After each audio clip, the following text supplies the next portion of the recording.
me chin chin.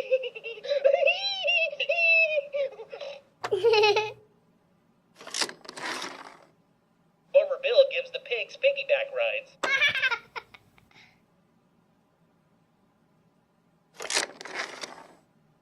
Those mischievous pigs are napping on Farmer Bill's couch.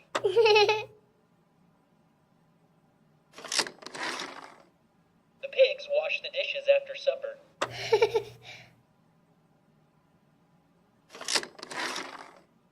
Farmer Bill separates the sheeps from the goats. Sheep go to heaven. Goats go to town.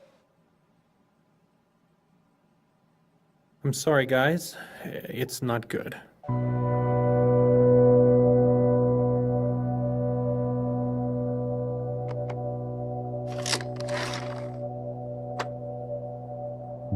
And there it is.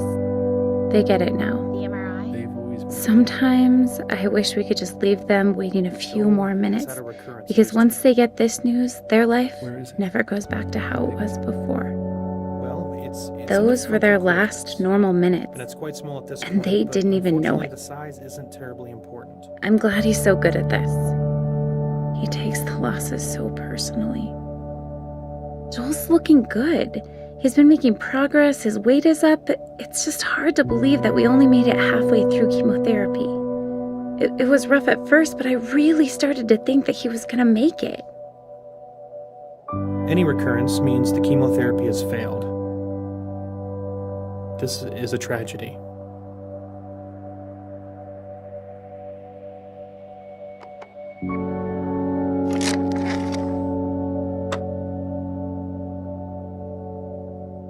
With an ATRT, as soon as you have a recurrence of any kind, it is fatal. It's only a matter of time before it spreads to several locations. We've already thrown all the chemotherapy we have at it. We can't continue to give him chemotherapy that we know it's resistant to, so there just aren't any treatment options that are curative.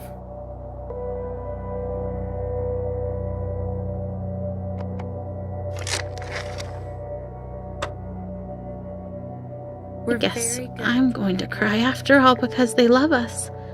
And they love Joel, and We're very good at managing the pain and masking symptoms at the end of life.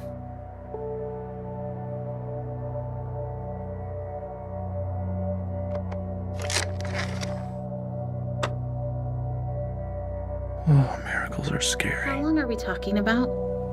A few weeks to maybe 4 months.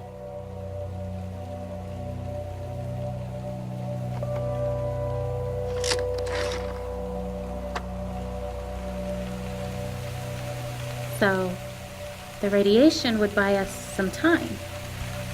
No, nothing will really buy us any time at this point. It just can make the time you have left more comfortable. So, we'll schedule you to come back in Monday, and we'll have some options for you to consider. We're so sorry.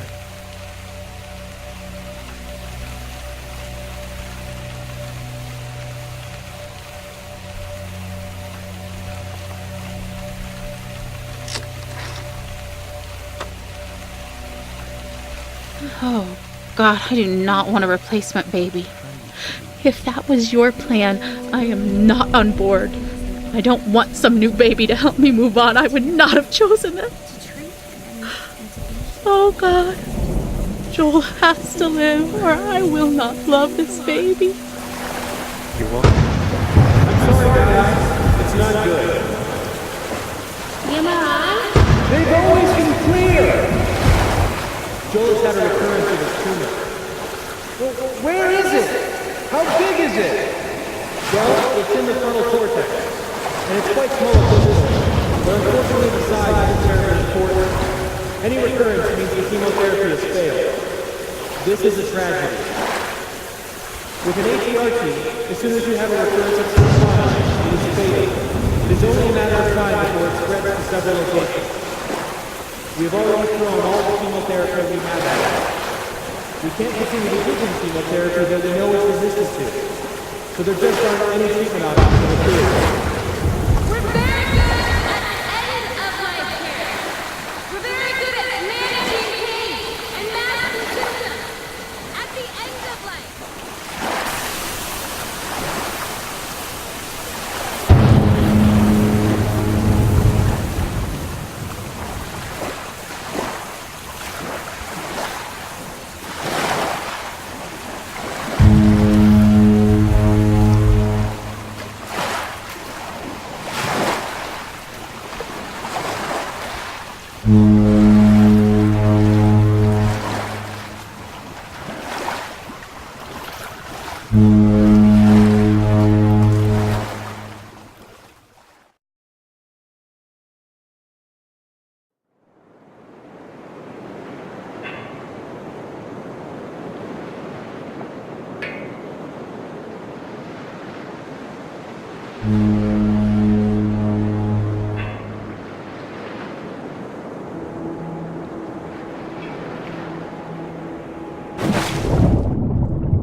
I have so many things stirring around in my spirit that I have to write to settle myself and find God's wisdom in the midst of chaos. I'm scared I won't be strong enough to face the things we might have to face in the coming weeks and months.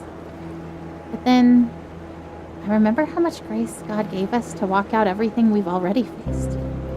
I've never felt completely overwhelmed, and I've never felt alone.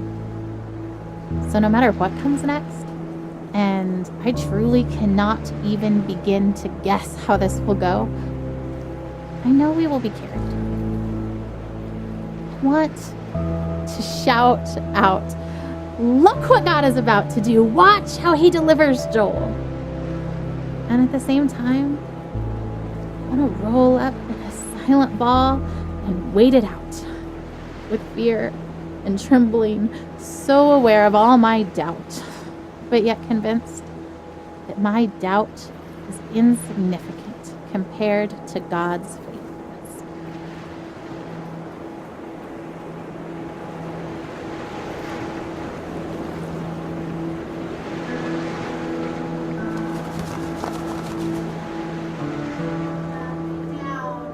Guys, are you ready for bed? Joel, lay down. Okay. Should we do a song? Sure. Okay, big boys, why don't you come in here and we'll sing the littles a lullaby. I'm tired. I know, it's bedtime.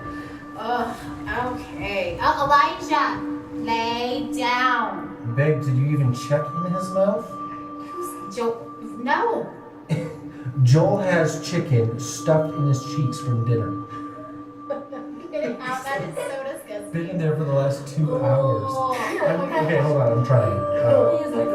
Joel, ouch! Stop.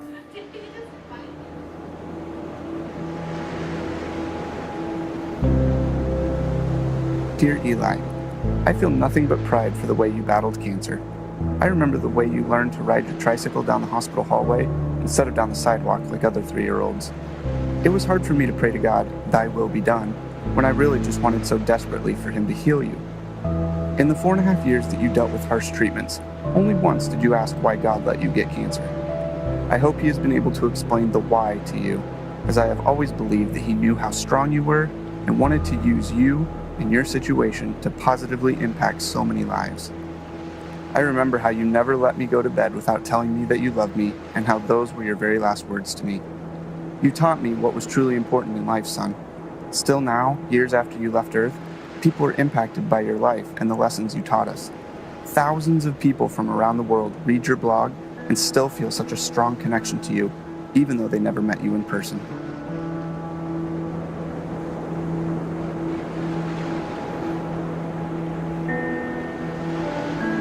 We've been through so much already. This is a new degree of tragedy, but it's not so much different from the struggle we've already been living. We pressed into God. We pressed into faith. We fought until we found peace. We stood in peace when our flesh wanted to strive more. We stood in peace when it started to feel like laziness or foolishness or both. We waited for God to direct us specifically in prayer because all the directions we had initiated had not panned out.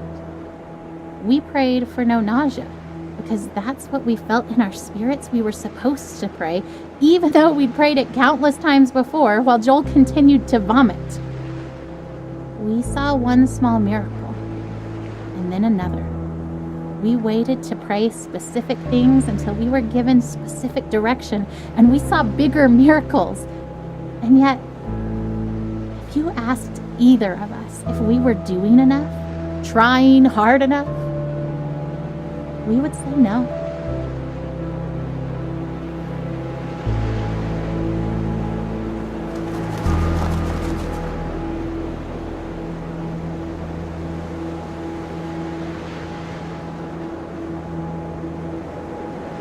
I had been in this room with my father before, during the brief window where he wasn't dying but was instead getting better.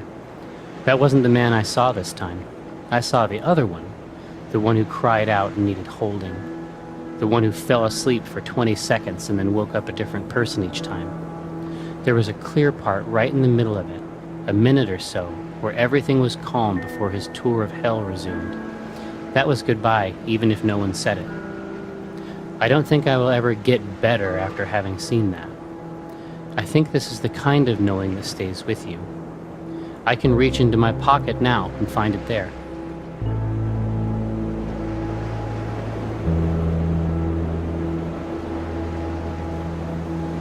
As this long day draws to a close, I am tired, but not sleepy.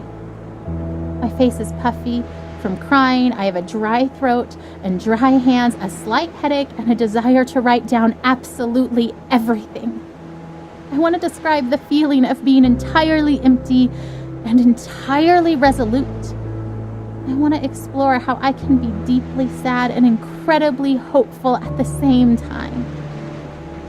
I want to talk about holding Joel's hand, walking down the hall wanting to soak in the moment, to memorize the feeling of having his hand and mine, to let it matter, and then hating that my thoughts swing to, because what if I can't hold his hand one day?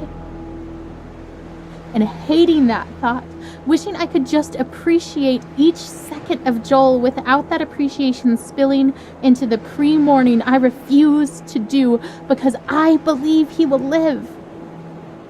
But instead of fighting the brief thoughts of mourning, choosing to fight instead that lie that says that those thoughts betray some doubt, some mistrust of God, when I know that those thoughts make me human. That God knows I am human. He doesn't make Joel's victory dependent on me never feeling unsure.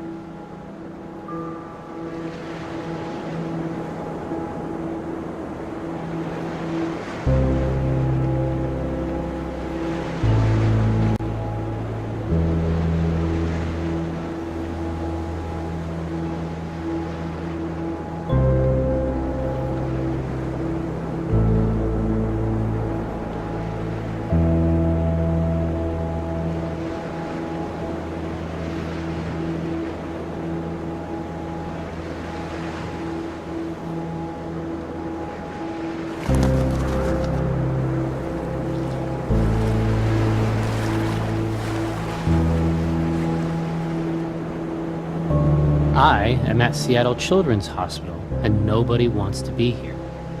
Even as an internationally recognized temple of healing, every inch of it is terror. Every cubic inch of every room that is not occupied by terrified children and terrified parents is filled to its capacity with a terror wholly unique to that family, which no other person has any power to comprehend.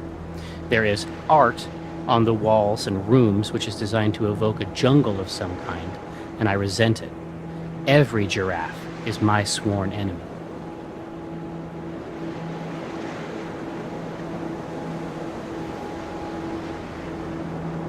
The ravenous reverie of waking is but a distant memory. Or was it a dream? I can't remember the last time I woke up hungry. Not so long ago, carefree, welcoming the challenge of yoga on paddleboards, springing through the rain and over puddles at the reservoir track. Weathering several storms since entering the first battlefield over 2 years ago, a succession of precise scalpels, high-energy beams, and pharmacological strategies, a journey no one asks for. Still standing, spirit unyielding but not the same. With each treatment, an imprint, evidence of what came before. Willing rogue mutinous cells to yield to my current tailored chemical onslaught, stay put and do not multiply. Or better yet, disappear altogether. By the will of God, through the tools of modern medicine, with the support of family and friends. Onward.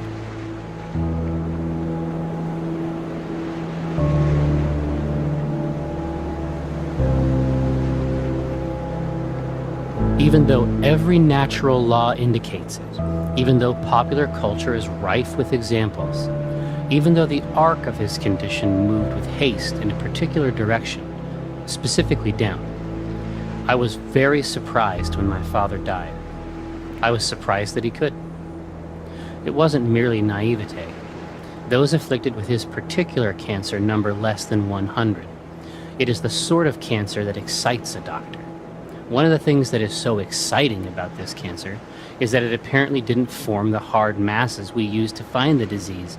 Rather, it converts the meat of your abdomen into a kind of undifferentiated doom. What might happen is that they will attempt to draw your blood and instead draw out the green syrup that was once your guts. Shortly thereafter, they will tell you and your family that the fight is over.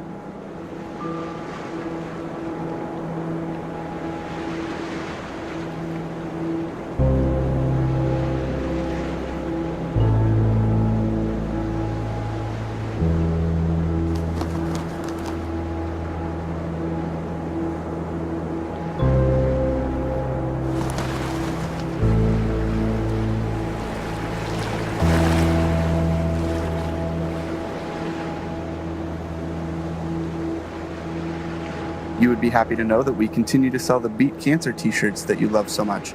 We're still using them to raise awareness and funds for childhood cancer research and family and patient support programs. When you passed away, my greatest fear was that you would be forgotten. So many people still talk about you and how you changed their lives. That is such a precious gift to me as your father. Eli, you truly impacted more lives in your almost 8 years on Earth than many people do in a lifetime. I love you, buddy, and I can't wait to see you again. Love, Dad.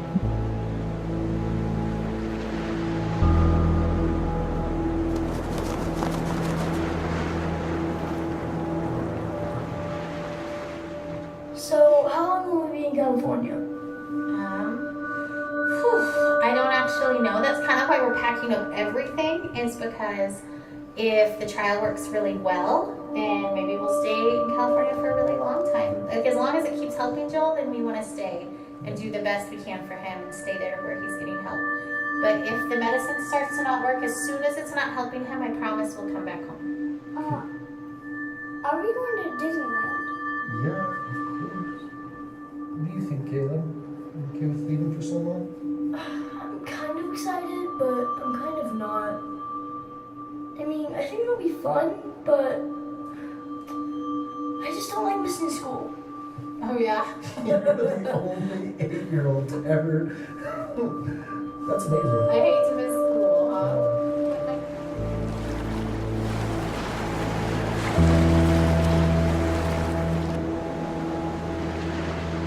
I won't let myself hold anything back this time. I would rather feel disappointed and let God heal my heart than to feel like I did not push myself as far as I possibly could in faith for my son.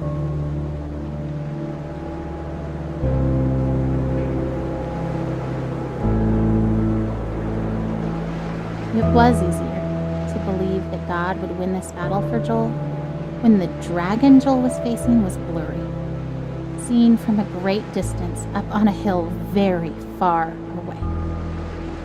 Now the dragon Joel is facing is close enough for us to begin to see every scale and scar. We can feel its breath. If we were confident before because we weren't quite sure what we were facing, then our confidence was misplaced. When the dragon becomes more real, then our God must become even bigger, even more real to us. Our faith must grow to match our circumstances. We must not, no matter how tempting, try to shrink our circumstances to match our perception of God.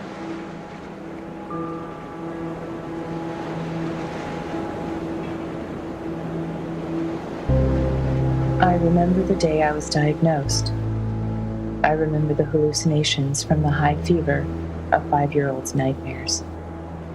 I remember my mother silently weeping in the doctor's office.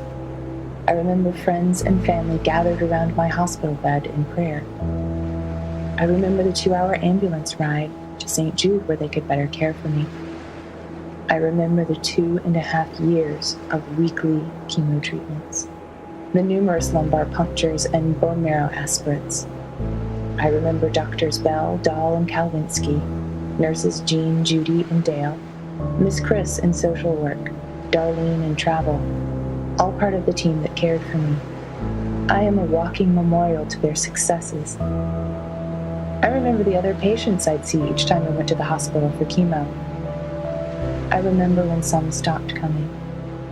I knew what that meant. I remember the years of summer camp for children with cancer, children like me.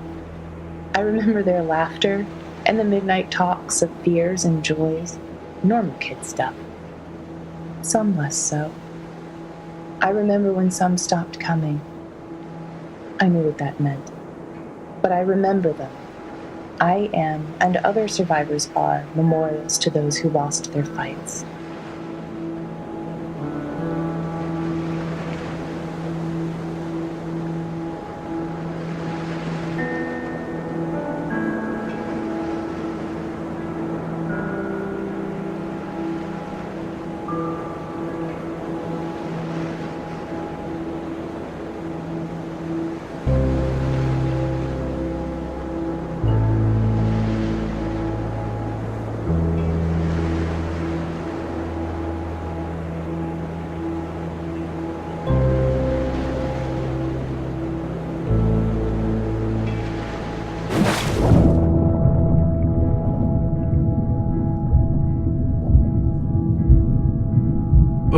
Her expectation is so maddening sometimes. Do you know what she wrote on the eve of Joel's first surgery? The one back in January when we first found the tumor?